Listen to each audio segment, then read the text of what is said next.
It's been a big week in the city of San Diego. City Council passed the budget without funds for a special election on the SoccerCity and the Convention Center. Then the Qualcomm site was appraised for millions more than expected. How will that affect council members and SoccerCity investors? And there are indications that the Mayor's Convention Center initiative may not resonate with voters. I'm Mark Sauer. The KPBS Roundtable starts now.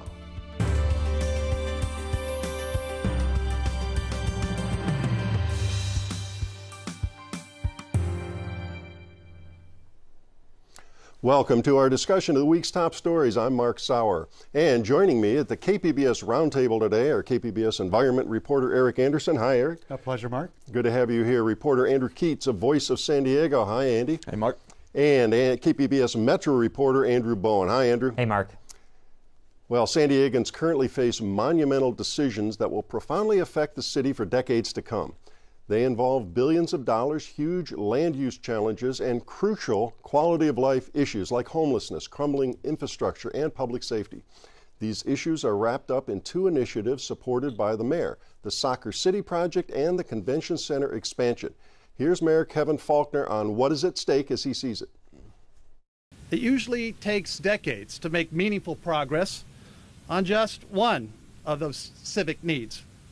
But this year, we have a chance to move forward with all of them. What happens with this property is bigger than any one entity, and it's bigger than any one constituency. This is about the future of our entire city. And this week, the controversies came to the fore. On Monday, the City Council passed the budget without funding for a special election affecting the fortunes of both SoccerCity and the Convention Center expansion. And the mayor vowed to veto the budget decision. Then on Tuesday, an independent appraisal set the value of the Qualcomm site in Mission Valley at an astonishing $110 million, astonishing for some people.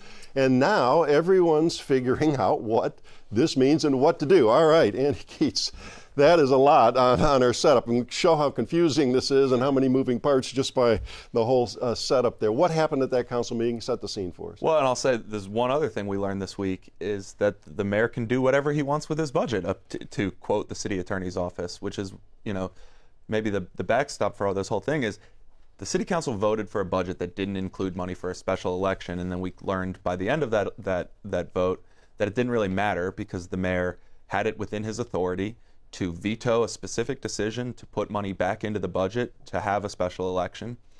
And then it quickly became clear that that also might not matter because he still needs to get the votes to actually schedule the special election, even if it's funded, which it's not at all clear that he has. So that is kind of where we stand now, is that Monday we'll have this vote whether or not to put his TOT increase for a convention center on the ballot. And it's not clear right now that he has the 5 votes that he needs, even though he will presumably have the votes he needs to veto, to override to maintain his veto and put the money back in for a special election, if it were the case that the city council wants to hold that special election. All right, and he said, just trying to explain that. It shows how confusing it's all going to be today. We're going to try and sort this out. And he has till Tuesday, right? The clock's ticking on that veto of the budget. And so one of the things to look for in that, while that clock ticks, is what money he takes out of the budget to put $5 million back in to hold this special election. And potentially that could be some of the leverage he has to try to get people on board for this special election. He hasn't said any of these things publicly, but you could certainly imagine him saying, you know, nice bird cleanup in La Jolla you've got there, Barbara Bree. It'd be a shame if something happened to it. And so that's the type of leverage and gamesmanship we're looking at right now. Well, and Andrew, is it safe to say that in this meantime, with the clock ticking, there's a lot of arm twisting and back and forth going on behind the scenes? Oh, I'm sure. Violations of the Brown Act is flying all over the place. No, I won't go so far as to accuse that. But I mean, just common sense would tell you. No, I think that there's certainly a lot of lobbying going on at City Hall. There always is. And for an issue this important, I think it's safe to say, yes, there are a lot of conversations happening between all the different council staff members and mayoral staff members trying to get a deal worked out. And why is the mayor so set on a special election this November? And there's problems with that idea of not waiting till the regularly scheduled election next year. Yeah, so I mean, we could go all the way back to January of last year when Mayor Faulconer announced that he was going to put an initiative on the ballot to expand the convention center that year, 2016. That didn't happen for a number of reasons. For one, the Chargers had an initiative that would also increase the transit occupancy tax and could possibly expand the convention center offsite. And there were other tax measures. Faulconer was running for re-election. Maybe he didn't want to peg his reputation or his campaign on a tax increase. So fast forward to now, the convention center the expansion is getting more and more expensive. The mayor's office says for the longer we wait, we're also missing out on these opportunity costs. If we expand it now, then we're going to have all that extra revenue of bigger conventions coming into San Diego. The con arguments to having the special election are, first of all, it's a very big decision. We know if it's a special election, there's not going to be a high turnout. So we should schedule it at a time when we know more people are going to be voting. There also could be some self-interest in scheduling it for 2018 because regularly scheduled elections typically have a more progressive and tax-friendly voter base. So, the Faulconer, if he were to wait until 2018, he may end up actually having better chances of getting his thing passed. Yeah, and it's interesting that his own polling shows that. Their own polling that they've conducted says that we do much better in 2018. Nonetheless, he's pushing for it to happen immediately. And we can't really separate this from the prospect of a special election for SoccerCity at Qualcomm Stadium. Those things are technically separate issues, but certainly it makes the argument for holding a special election for any one of them easier if you combine them, because then you're voting on two things and you have two constituencies to jump in. Yeah. Eric? We should kind of understand where the vote was, too. The vote on Monday was a vote for the city budget, and the 8 council members of the 9 voted against the special funding. But it's a vote that they had political cover for.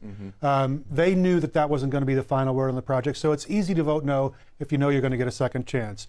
For the veto that the mayor once sustained on the council, he needs 4 votes. And if presumably all the Republicans vote with him, that's the 4 votes to sustain the veto.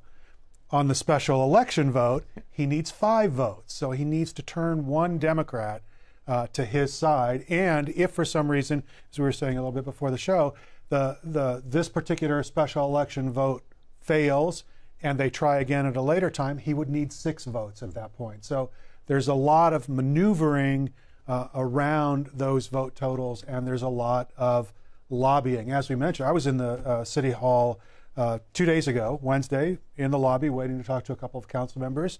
Out of the door walks Elliot Hirschman, San Diego State University president, who was there to meet with Chris Ward, with Sally Roush, the interim president who takes over at the end of the month. Probably unrelated. Probably unrelated, except that they have a huge stake in the SoccerCity decision.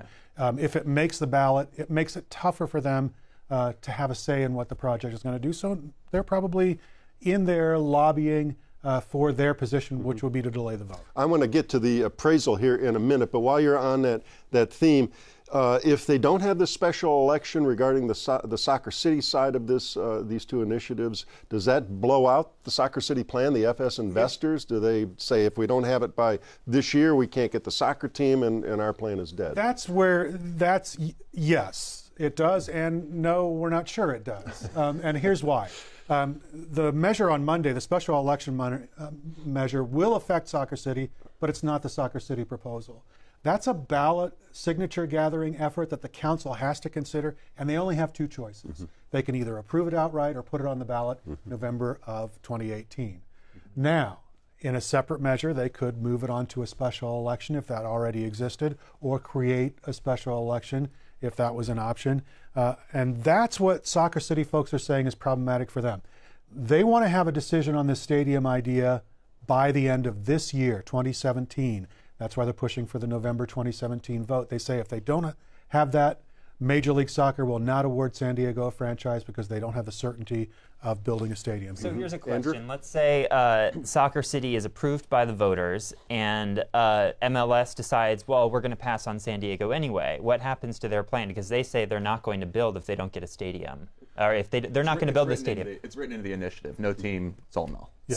So everyone will have voted on something that doesn't matter. That doesn't end up mattering. And it'll presume, there's still the problem of what to do with the site. So the city will then, at that point, I think, move toward a process that invites other developers to come to the table with an idea with a plan.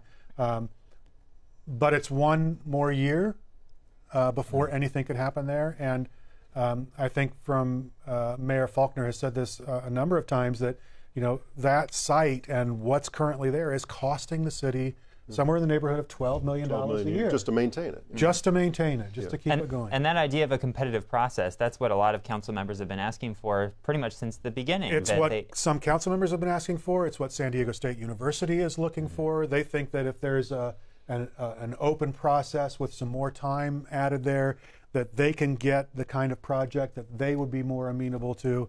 And so, yeah, there's a lot of push to push it off.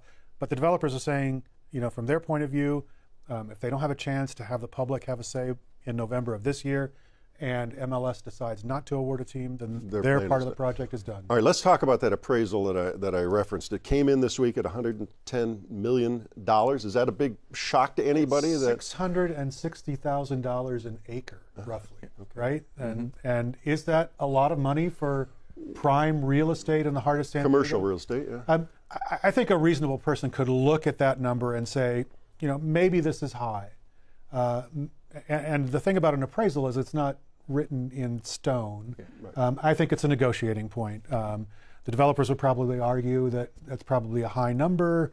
It's certainly more, if we're looking at $10,000 as a lease payment on one end versus $11 million on the other end, you probably end up somewhere in the middle in terms of how much the city would make. We should explain the FS Investors Plan has the lease based on the appraisal. They're paying a percentage each year correct. Of what the appraisal 10% of the appraised value. Property is worth. Well, that brings us to a bite we've got here. Some council members are interested, and suddenly with that appraisal, we got $11 million a year sitting on the table for a cash-strapped city.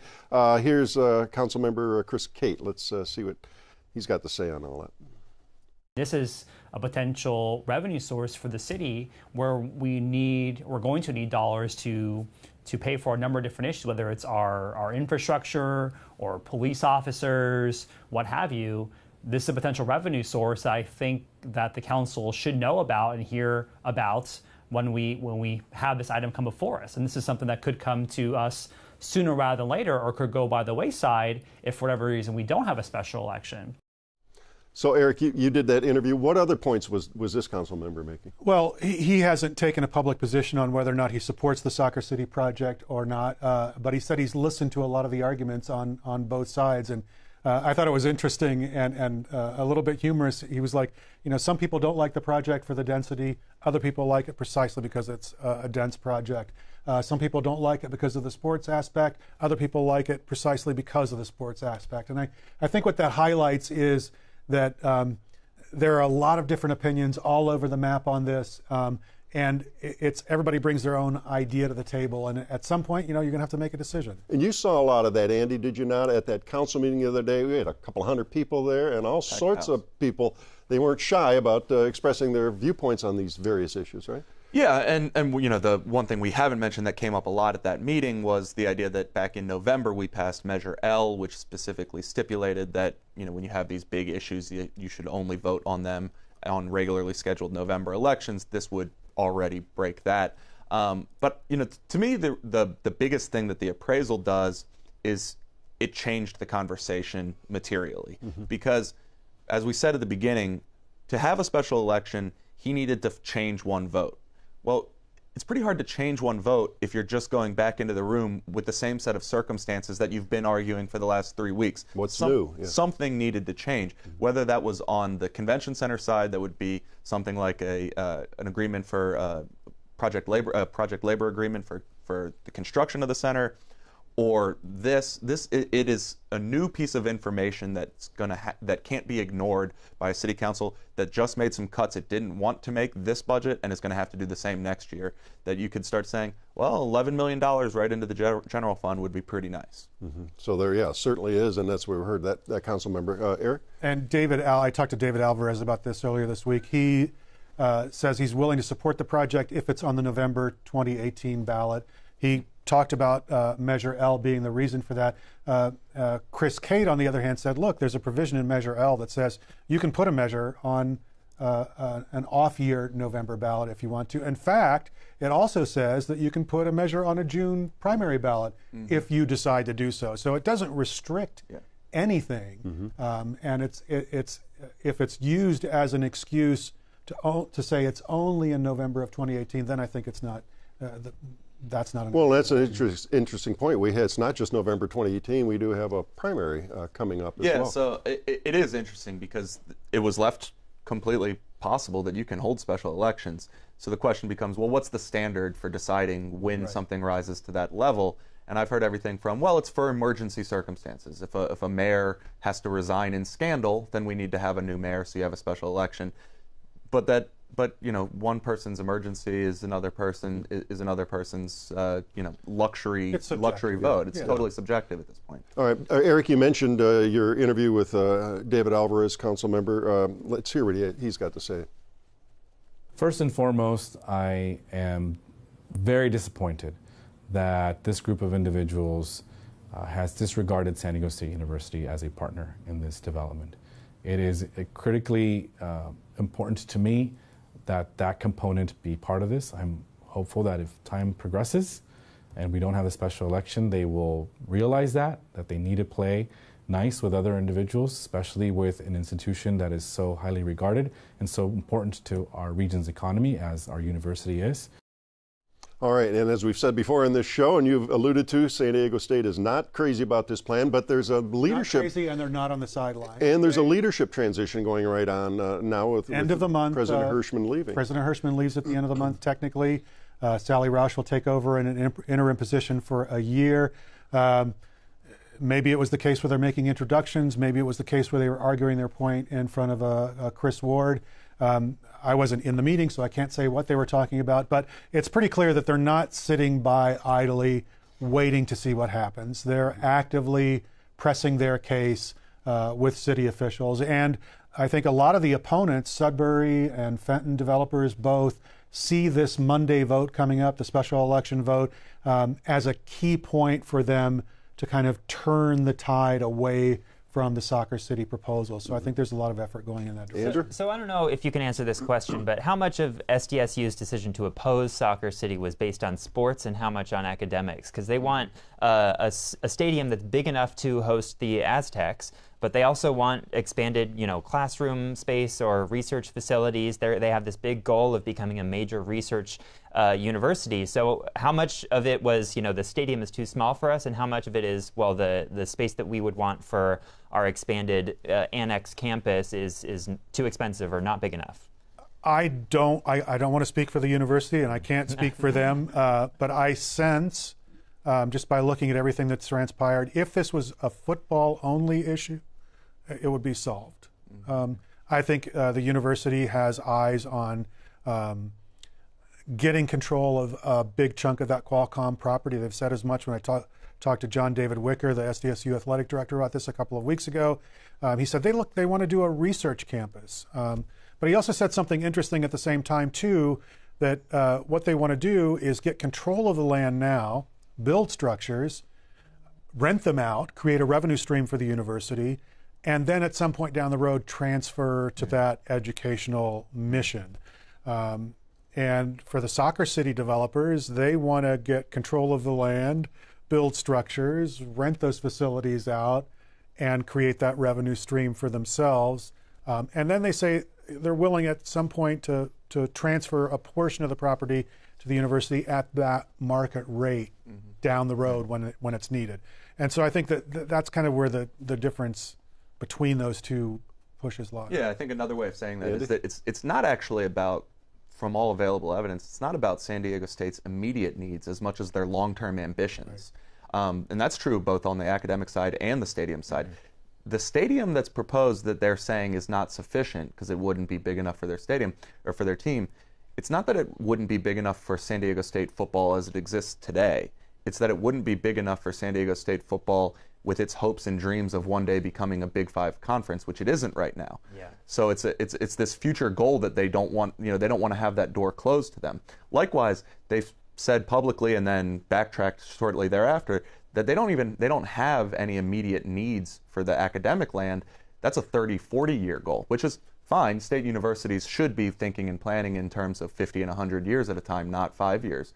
But they don't have any immediate pressing needs. It's not like they're busting out of the seams right now and really need another 50 acres. But I think they're very keen on that idea of a revenue stream, using the property to generate revenue, which later they could use to develop the rest of that property. In other words, becoming a competing master developer. Basically. All right, a lot of other questions, and we'll have other cracks at this on other shows. I did want to shift downtown, though, to the TOT tax, how much money we're talking about there, the convention center expansion, and other things that we're talking about. Andrew, give us kind of the big picture on that. Yeah, so what the mayor's proposing is an increase of the transit occupancy tax of between 1 and 3 percentage points based on where a hotel is located. It's higher when it's downtown.